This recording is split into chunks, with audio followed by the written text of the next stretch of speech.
अंगूठी बेचने वाला जमालुद्दीन कैसे बना छांगुर बाबा, यूपी एटीएस की पूछताछ में खोले राज। लखनऊ के होटल से महिला के साथ पकड़ाया, महिला साथी ने खोली बहुत बड़ी कहानी। 5000 लोगों को निशाना, हर जाति की लड़की का रेट तय, पुणे में ली 16 करोड़ की जमीन।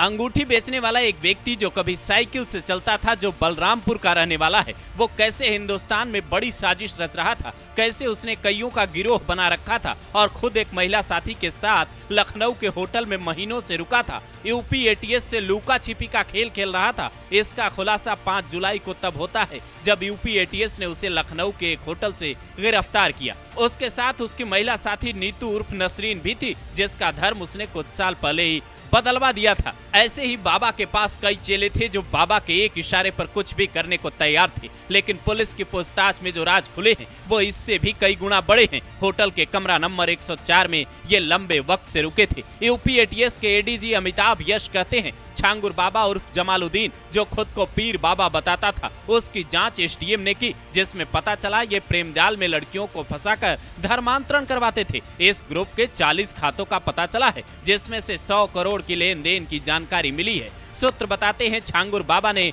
पुलिस पूछताछ में अपने कई गुनाह कबूल किए हैं। वो कई बार मुस्लिम मुल्कों की यात्रा भी कर चुका है। उसके पासपोर्ट से कई बड़े राज खुलने की उम्मीद है। खास बात यह है कि 16 करोड़ की लागत से इस गिरोह ने पुणे में एक जमीन भी खरीदी थी और इस गिरोह का सरगना छांगुर बाबा ही है, जहां देश विरोधी साजिश रचने की प्लानिंग में ये लोग लगे थे। फिलहाल इसकी जांच में यूपी एटीएस के अलावा सीबीआई भी जुड़ी है। सीबीआई ने बकायदा अप्रैल महीने में इसके गांव में छापा भी मारा था, जिसमें यह पता चला था कि इसके खाते से करोड़ों की लेन देन हुई है। अब यहाँ सबसे बड़ा सवाल ये है कि आखिर छांगुर बाबा किसकी शाह पर यह सब कर रहा था। यूपी में जब धर्मांतरण विरोधी कानून पहले से लागू है और योगी सरकार लव जिहाद को लेकर काफी सख्त रुख अपना रही है, फिर छांगुर बाबा ने किसकी शाह पर यह सब किया? क्या उसे कोई राजनीतिक शाह मिल रही थी या उसका आका कोई और है? उसने बकायदा रेट कार्ड बनवा रखे थे।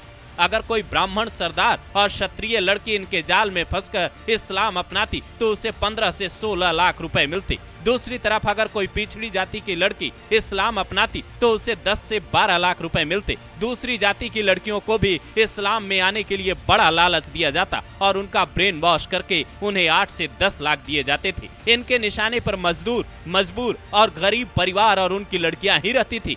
अब यूपी एटीएस इससे हर बड़े राज उगलवाने की कोशिश में जुटी है। आखिर इसका रैकेट कहां तक फैला था? विदेश से इसे फंडिंग कौन कर रहा था? इसका खुलासा होने के बाद ही पूरी कहानी खुलकर सामने आएगी। न्यूज 18 अपनी रिपोर्ट में यह भी दावा करता है कि होटल आईडी और रजिस्टर की जानकारी उसके पास है, जिससे ये पता चला कि नाम छिपाकर छांगुर बाबा वहां अपनी महिला साथी के साथ रुका था। लेकिन अब वो यूपी पुलिस की गिरफ्त में है। ऐसे लोगों से आपको बेहद सावधान रहने की जरूरत है।